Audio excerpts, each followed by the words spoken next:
Tuesday Tech, where we talk all things tech But not always on a Tuesday. from a techie. To a non-techy.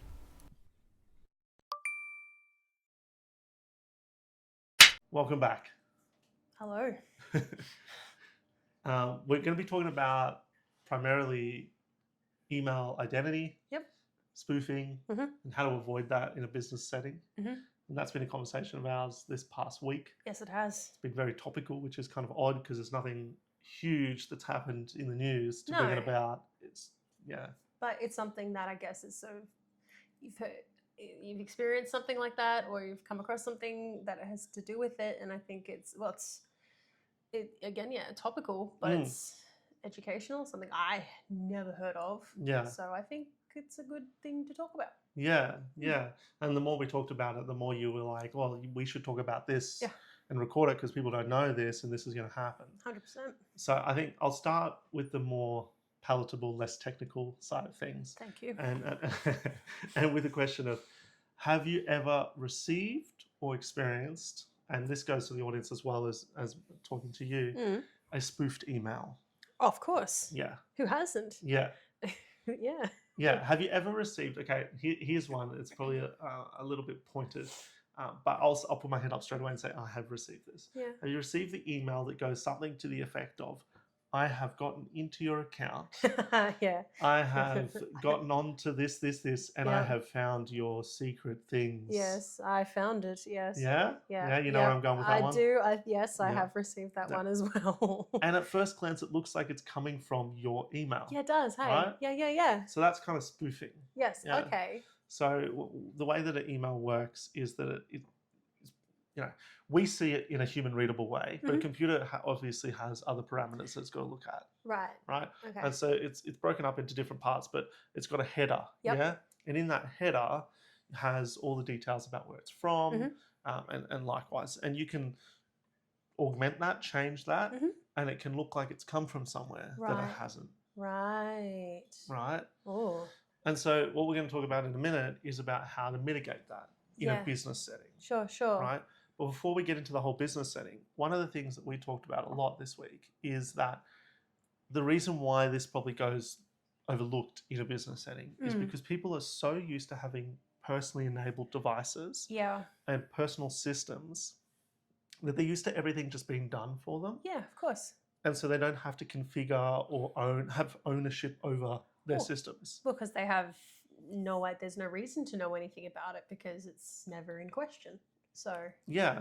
Like when you sign up and get an Outlook account, what do you have to do really? You just sign up, lop in a password, and you're pretty much good to go. Yeah. And if you're more security conscious, you might set up pass keys. Yeah. You might do, if you didn't do that, MFA and stuff like that. Right. But there's no real back end, is there? No. And especially not if you're not technically minded at all. You just, what you see is what you get or what you think you get, and that's about the end of it. Yeah, great. Give me an email, send an email, and then you're good to go. So I guess in the business setting, we don't have the @Outlook, we don't have the @Gmail. We have and then the business name. Right. That's the domain name, yeah? Domain name. Okay. Yeah, that's right. Righto. And with the domain name comes ownership, comes configuration, comes the settings. Okay. So now we hold the keys to that, and we have to maintain that. Right. And that's where the difficulty comes around setting up these other records. I see. Right? Okay. Because it's like we're no longer taking, the analogy I used with you this past week is we're no longer taking the public transport. Yep. We now own the car, and we Right. have to maintain it. We have to take it to the mechanic. We need to do all these things. Okay, that makes sense. That makes sense. Like owning the domain being like owning your house or something like that. You look after it. You have to. Yeah. Okay, that makes sense. Exactly. And so in the IT world, there's some records that have been created. Records are values that you put against your domain that point to things. Yeah. Right? So there's some records that have been created to help mitigate the risk of spoofing and impersonation against your domain. And so they are 3 main records. I want to say there's 2, and then there's an overarching one. Okay. So there's SPF, Yep. there's DKIM, Yep. and then there's DMARC. Okay. Right? Okay, one sounds like sunscreen and the other two sound like wrappers. So I imagine they have nothing to do with SPF. Yep, that makes sense. Yes. So I'm going to use a lot of analogies here, okay, so that we can break down the technical concepts to something that's more palatable. Sure. So SPF, I've got all the definitions in front of me. These are things I don't remember. There's so many acronyms in the IT world. Mm-hmm. But SPF stands for Sender Policy Framework. Fair enough. Yep. No, that's yep. What it does Mm-hmm. is it says, where are you authorizing your domain to be sent from? What mail servers? Oh, okay. Okay. Yep. So that it doesn't come from XYZ over here. Right. Yeah. So an analogy for that is if we use normal mail, like physical mail, you know, if I were to write on the back from Jordan, Tuesday Tech, and then where we're located, Yep.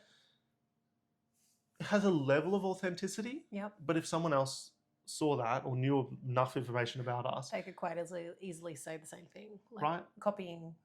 Yeah. So what I could do is I could add my signature or something unique to the back. Right. That then says, no, this is me. I'm a trusted sender. Right. Yeah. Okay. So that's kind of like what the SPF record is. Right. Right. And it sits under your domain. You've got to set it up. You've got to put it in. And then it'll say, these are the trusted mail servers. Now, why this is really good and why it isn't set up by default is because you might be using a heap of other tools that send on your behalf. So MailChimp sends newsletters. Yeah. You might be using some other marketing. You might even have a I'm racking my mind for what it's called, but like a database of customers, CRM. That's the word, CRM. And that all needs to have your SPF record set properly to say these are trusted senders. Right. Right, and that's why it can't be set up out of the box. Right. But it's also good too because it says this is the whitelist for things that are allowed. Okay, and anything outside of that list is not allowed. Is not allowed. Okay, fair but enough. not enforced to not be allowed. That's something that comes later. Okay, fair enough. So this is, we're just saying these are the authorized ones. Right. Okay. That's what we're doing at this point. Okay. So going back to the analogy of the mail, if I sign on the back or put something unique and say, this is me, and it gets to you, but you can see that the corners have been sort of opened a little bit. Yep. How do you know that it hasn't been tampered? Well, you don't. Yeah. You can't know. Yeah. So there's a big thing about during transit, So when something like data is during transit, it is susceptible to manipulation. It can be changed. Yep. And so that's still true for an email. So now we've gotten over, okay, we're authorizing who the sender is. But what if someone gets in the middle? Right. Puts something else in that package or changes it, takes it out and puts their message in. Right. And that's where DKIM comes in. Okay. So DKIM stands for Domain Keys Identified Mail. DKIM. So it is authorizing or giving a level of authenticity against the contents. Okay. So what it does on the technical, and if you're a technical person, is it has an encryption key pair. Where the domain has the public key and your mail server, what's sending, has the private key. And so public, I won't get into encryption too much. I'm not that way minded. You've got to be really well versed to explain it properly. But you've got your public key that can be public and the private key has to be private. Right. And so every time it sends, it makes that connection to have the private key create that encryption pair, if you will, on the header of the email. So that every time it gets sent and received, it's authenticated and it has the ability to be authenticated that it did come from this trusted source and hasn't been tampered with, hasn't changed. Because the encryption pair is working. Gotcha. Okay, I see. Okay. Now, if I butchered that, write it in the comments, that's fine. I have a lot to learn about encryption, but the basics is that. Yeah. So we're authorizing the sender. Now we're authorizing the contents of the email. So it's just different levels of like authentication. Yeah. Okay. So a way that I explain this to you is like having, say you have the letter, physical letter, and then you get a wax stamp, Okay. and you stamp it with your signet, and you're the only one that has that signet. Righto. And then put it inside, fold it, close it, seal it with something that obviously shows tamper. Yep. And then sign it and put something unique. Right. So you've got the SPF, and then you've got the DKIM inside. Rightio. Right? So you're double, like, boom, boom. Yep. Yeah? So that's beautiful. Mm-hmm. Right? Before I get to the next thing, what are your thoughts about that? It's a lot. Yeah. It's a lot to unpack. It's a lot to look at and a lot to sort of conceive in my mind. But like understanding it through like sending a physical letter as an analogy, that does help it make a little bit more sense. You know, using real world examples, that does help. Yeah. Kind of getting it? Kind of getting it. Yeah. Slowly. Yeah, Slowly. it's okay. Look, the technical folk, and even myself included, I'll put my hand up for this. It's a lot. You have to sort of look over it and read it and understand it.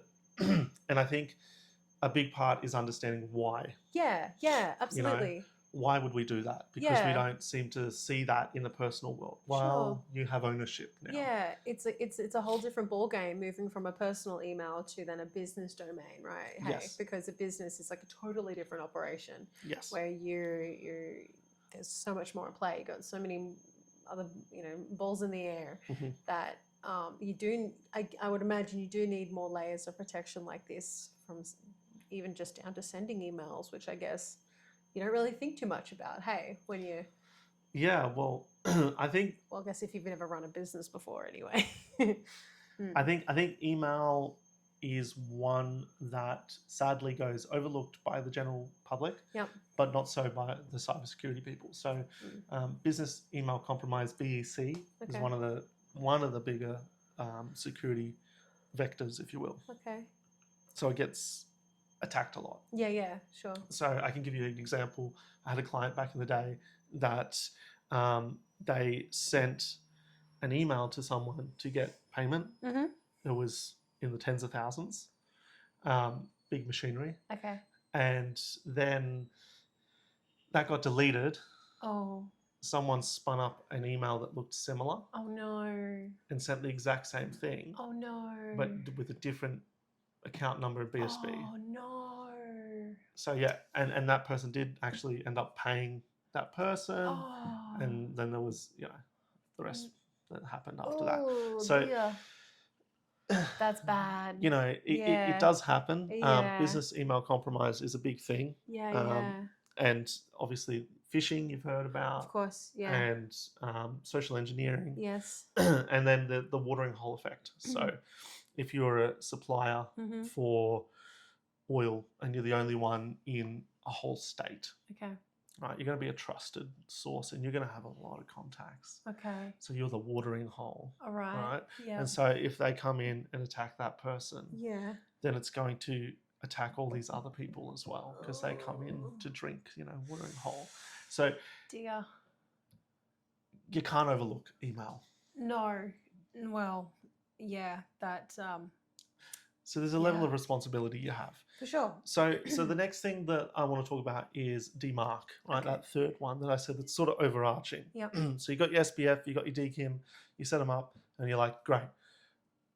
But how do we enforce that? How do we enforce what happens with these things? Yeah. And that's where DMARC comes in. So DMARC stands for, and this is a bit of a bigger one, Domain-Based Message Authentication, Reporting and Conformance.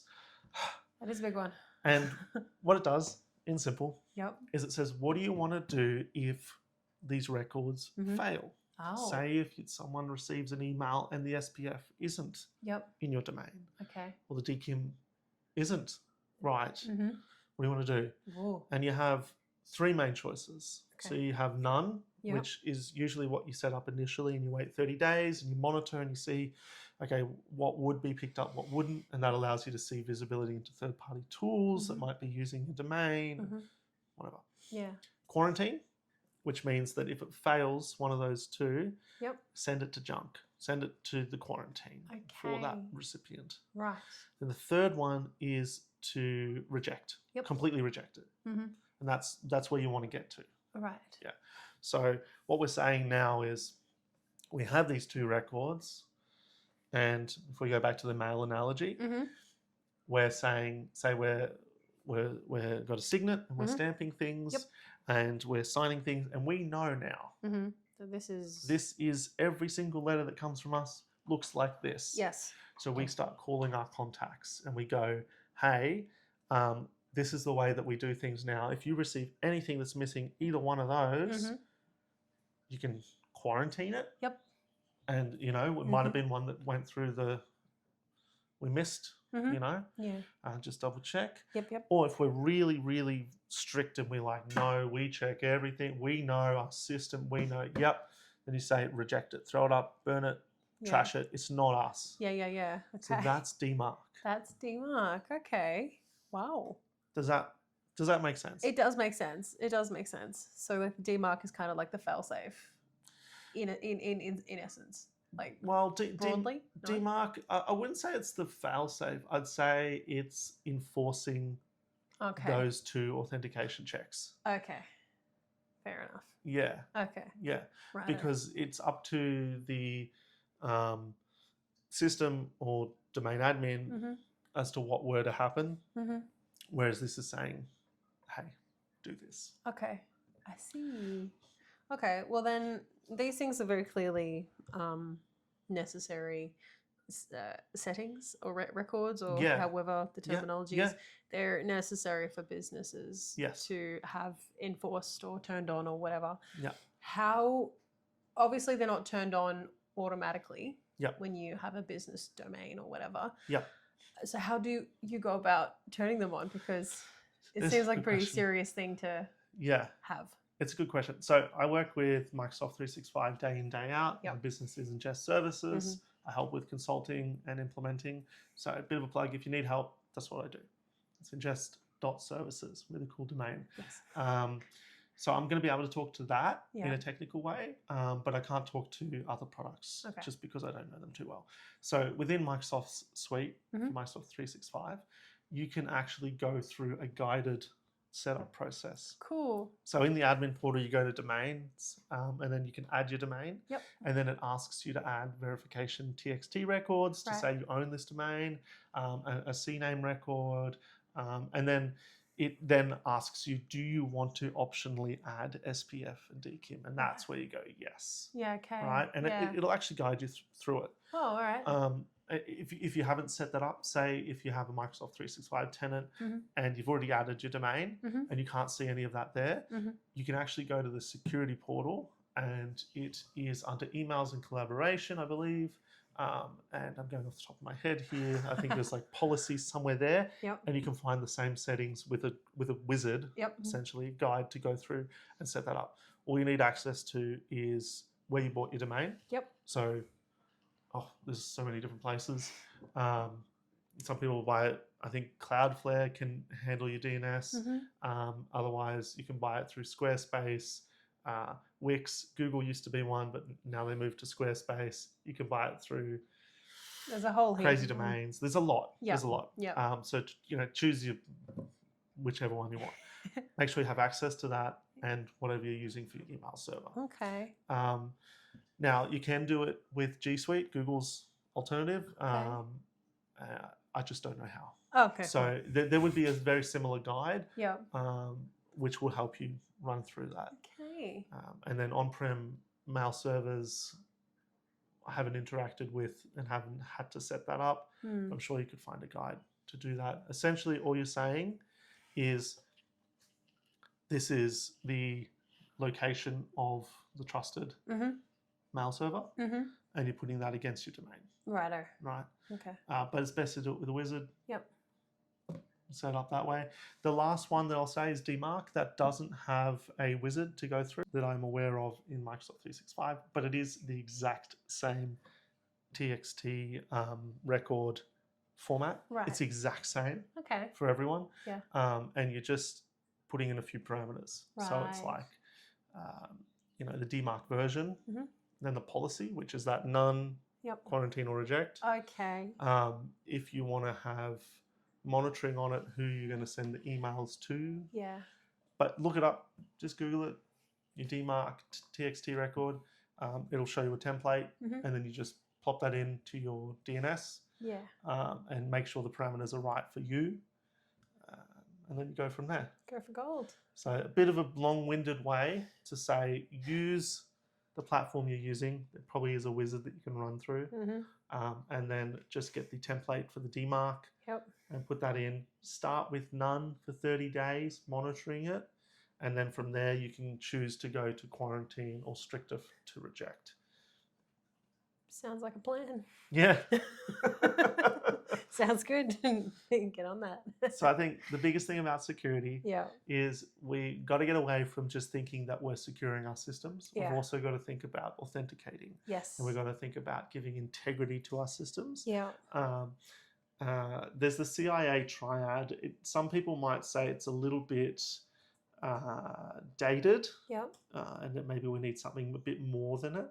But it talks about confidentiality, integrity, and availability being the core principles. Sure, okay. So I think that can give us a more fleshed out view about cybersecurity. It's not about just whacking on some protection to our computer. Yeah. It's about the whole interconnected nature of it and what are we doing with it. Absolutely. Like we talked before, you know, if you think about your domain like your house or your car, you know, you have to look after it, and there are different things that you need to enforce to keep it safe and running and, you know, going all good.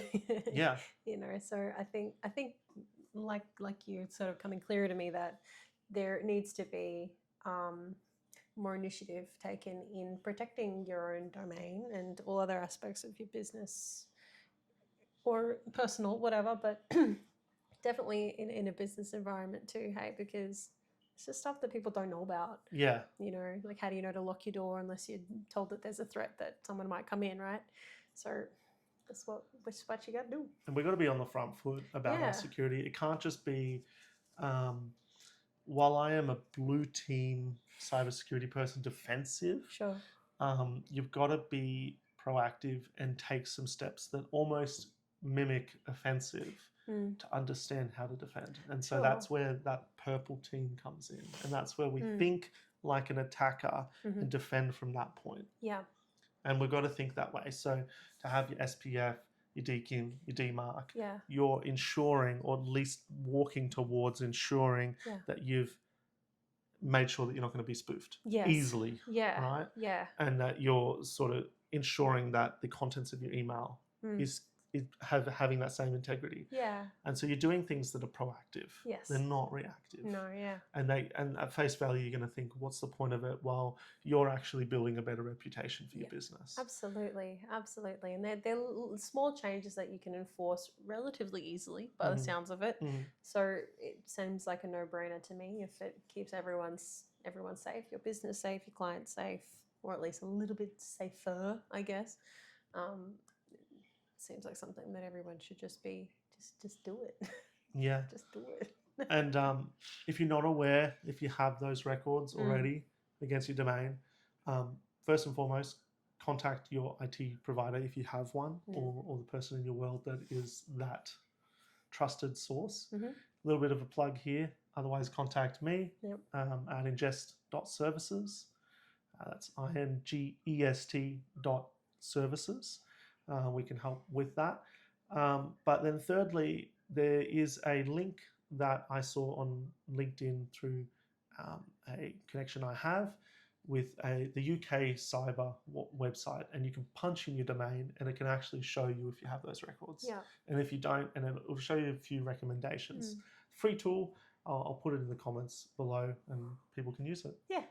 There you go. Done. Awesome. There we go. Tuesday Tech, but it's not just a day. We break it down the techie way. Husband and wife, a duo so fine, from screens to dreams. It's tech time.